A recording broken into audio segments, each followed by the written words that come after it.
साथियों, आज हम सुनने जा रहे हैं वीरा चतुर्वेदी जी की कहानी अपने नहीं रहने का एहसास।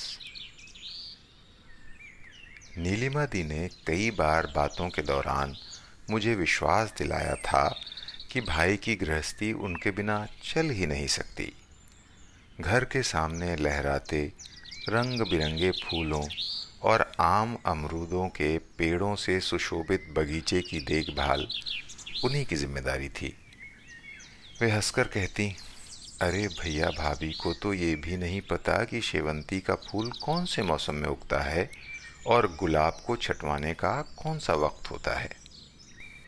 वे प्लास्टिक के छोटे से थैले में मेरे लिए अधपके पर बेहद मीठे अमरूद थमाती हुई ऐसे गर्व से मुस्कुराती जैसे जौहरी अपनी दुकान के सबसे सुघड़ नगीने ग्राहक के सामने पेश कर रहा हो।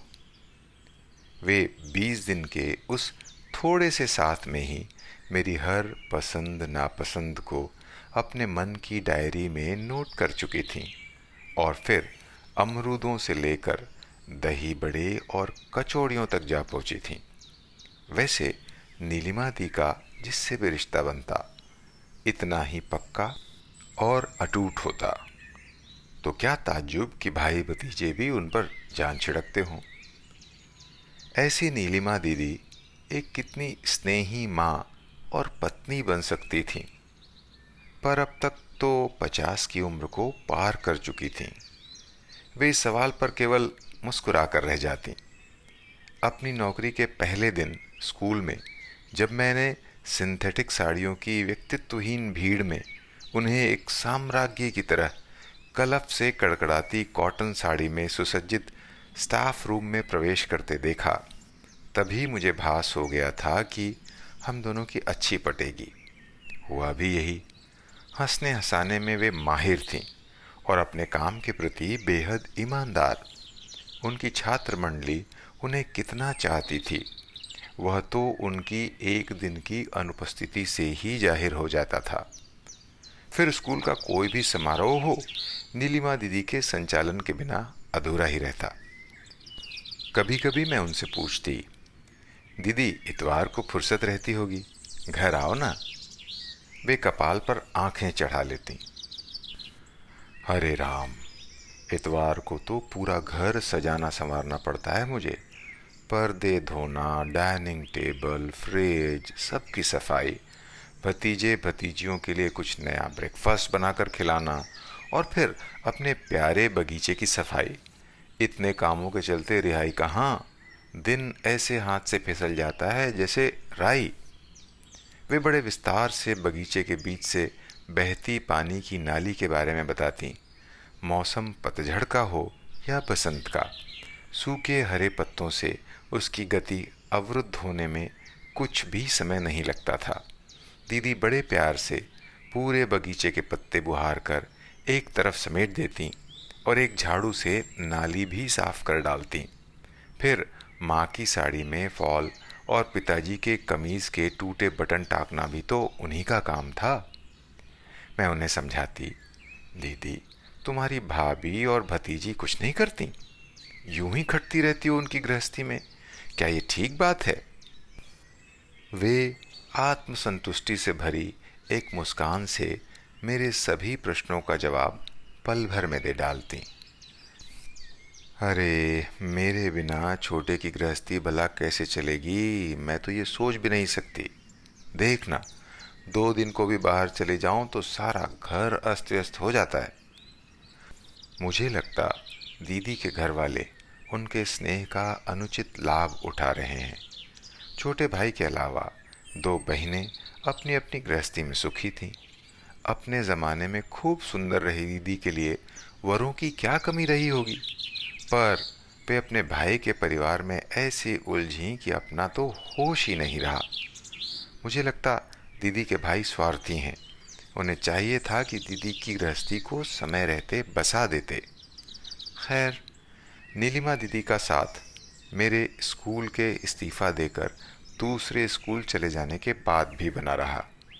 मौसम आया नहीं कि प्लास्टिक की थैली में बंद नरम नरम और बहुत ही मीठे अमरूद मुझ तक पहुंच जाते और मैं दीदी से मिलने को व्याकुल हो जाती।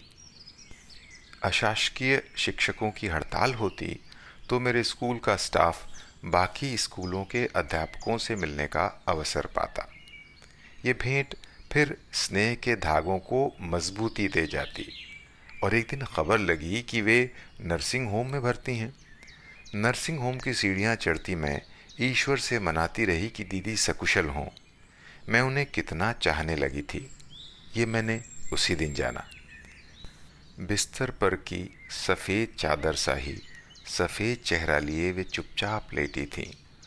पास के स्टूल पर शायद उनकी चहेती भतीजी बैठी थी और बाहर दृष्टि गड़ाए कुछ सोच रही थी। ऐसे समय में मैंने प्रवेश किया। दीदी का चेहरा खिल उठा।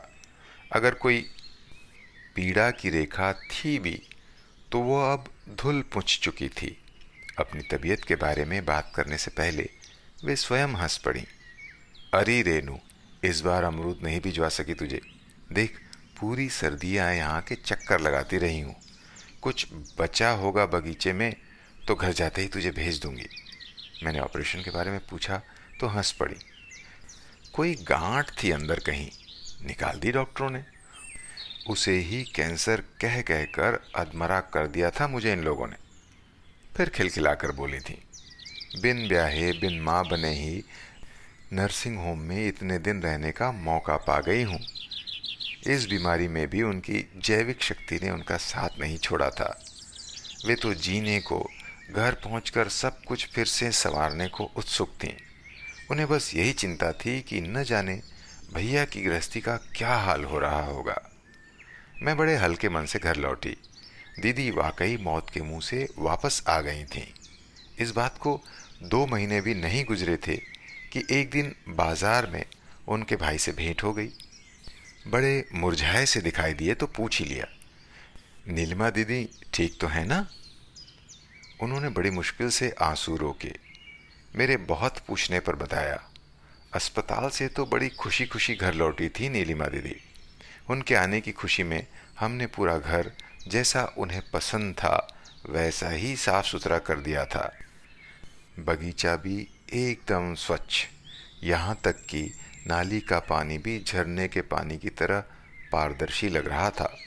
दिन रात मेहनत करके हम लोगों ने उन्हें खुश करने के लिए ये सब किया। भैया ने आगे बताया, इससे पहले तो सब नीलिमा दीदी ही संभालती थीं, पर अब हमने सारी जिम्मेदारियां मिलकर आपस में बांट ली थीं।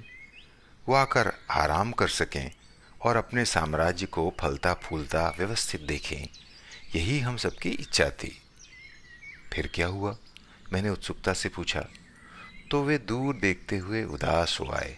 बोले, दीदी को मैं सब खुशी खुशी दिखा रहा था और उनका चेहरा न जाने क्यों फीका पड़ता जा रहा था।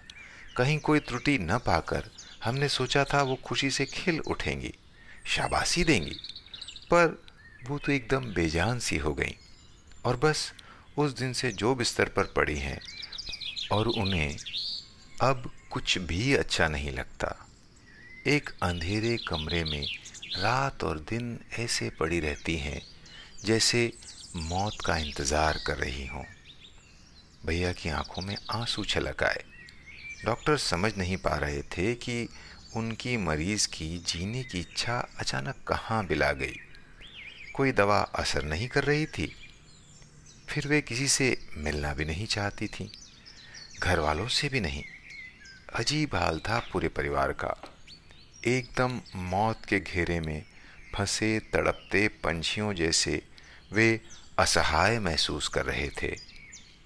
दीदी के घर के लिए रिक्शा किया तो मन बहुत डर रहा था। वे मुझसे मिलेंगी? क्या अपने मन की बात मुझे बताएंगी? क्योंकि ये निश्चित था कि अब वे तन की नहीं मन की बीमारी से पीड़ित थीं।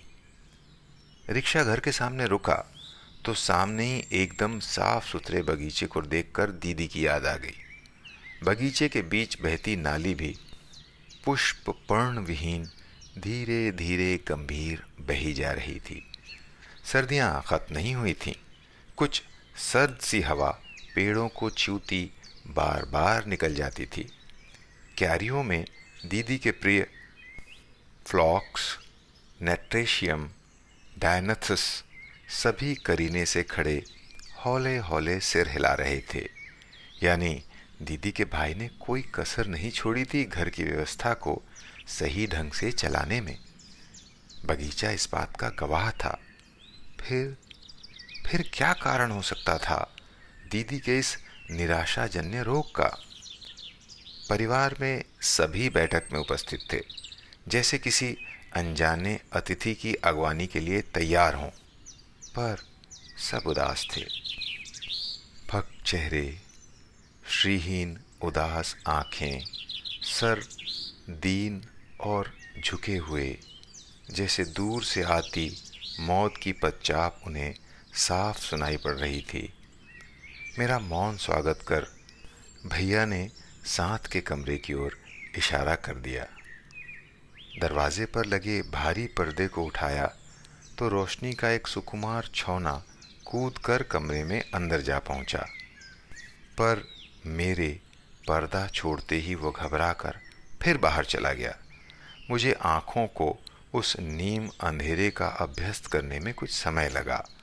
लंबे चौड़े पलंग पर इतने अकेलेपन में भी आंखों को बाहों से ढांपे एक छाया सी बिस्तर के किनारे पड़ी थी, वरना इस कंकाल सी देह में उन्हें कहाँ और कैसे ढूंढती मैं।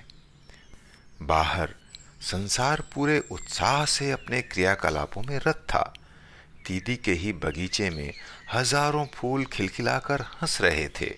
हवा पूरे घर के पर्दों को छेड़ती शरारती बालक सी धमा चौकड़ी कर रही थी। और मेरी नीलिमा दी इन सब से उदासीन, न जाने किसका इंतजार कर रही थी। पूरे जीवन से अपने को काट कर इस अंधेरे कमरे में पड़ी पड़ी। मैंने साहस बटोरकर पुकारा, नीलिमा दी। उन्होंने सुना नहीं। कोई कंपन भी नहीं हुआ उस निश्चेत से पड़ी शरीर में। मैं डर गई। अचानक उनके ठंडे हाथ पर हाथ रखकर फिर धीरे से पुकारा, नीलिमा दी, मैं आई हूँ, आपकी रेनू। लगा पड़ी मुश्किल से उन्होंने कहीं दूर घूम रही अपनी चेतना को खींचकर आंखों से धीरे धीरे हाथ हटाया। कुछ पल वो मुझे देखती रहीं, शायद पहचानने की कोशिश कर रही थीं। उनकी वो दृष्टि इतनी निराशा लिए हुई थी कि मैं कांप उठी। अचानक बिस्तर के पास नीचे बैठकर मैं रो पड़ी। दीदी, हमें छोड़कर इस तरह क्यों जाना चाहती हो? देखो, तुम्हारे बिना कैसे रहेंगे हम लोग। दीदी ने मेरे शब्द सुने और उनकी आंखों में भी मोती झिलमिला उठे। फिर वे कुछ बोली तो मैंने कान उनके मुंह में सटा दिया। रेनू, मेरी कोई भी जरूरत नहीं है।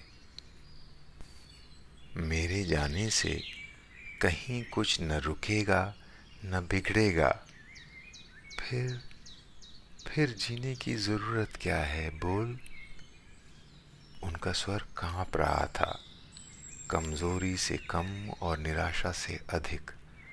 अपने अस्तित्व की निरर्थकता का बोध साल रहा था उन्हें। मैं सब कुछ समझ गई थी पल भर में। 4-6 दिन के लिए अपनी गृहस्थी कभी लड़की को कभी बहू के हाथों में सौंप कर जाते समय यही तो लगता था। पीछे से देखना सब कुछ गुड़गोबर कर देंगे ये लोग। क्या इतने हजारों हजार काम इन्हें याद रहेंगे? कौन से कपड़े धुलने देने हैं और कौन से प्रेस को, ये तक तो पहचानते तक नहीं ये लोग। गृहस्थी क्या खाक चलाएंगे। और इस बार वापस लौटने पर सब कुछ व्यवस्थित पा मन एक अजीब पराजय के बोझ से दब सा गया है। अरे, मेरे न रहने पर भी तो सब कुछ सामान्य ही रहा।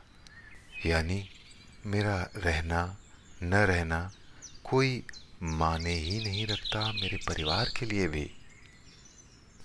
मैं जानती हूँ इस अस्तित्व की निरर्थकता के बोध को मैंने न जाने कितनी बार ठेलकर पीछे फेंका है, वरना मैं भी क्या नीलिमा दी की तरह बार बार मौत के दरवाजे तक न पहुंच जाती। भैया भाभी के सुप्रयत्नों का कितना गलत असर लिया था दीदी के स्नेह भूखे मन ने, उनके अहम ने।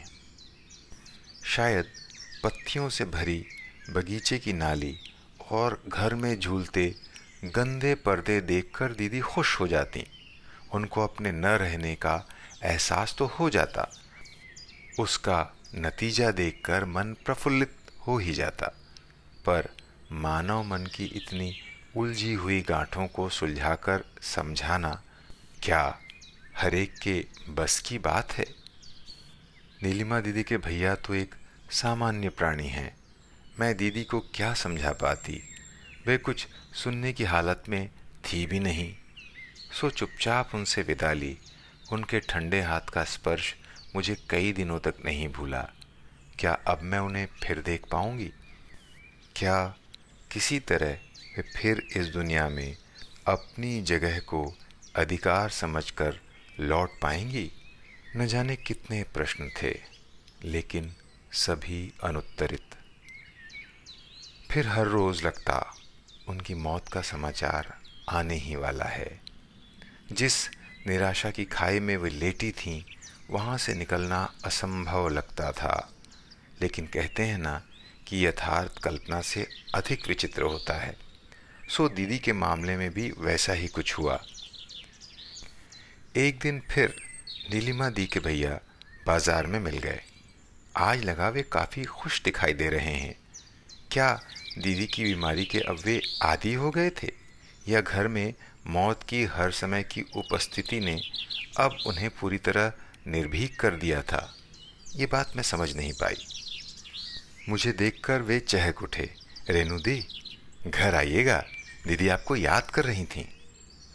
मैं चौंकी। उस दिन नीम अंधेरे में संसार से विरत न जाने किस अनजान देश में विचरती सी नीलिमा दी क्या मुझे भूली नहीं थी?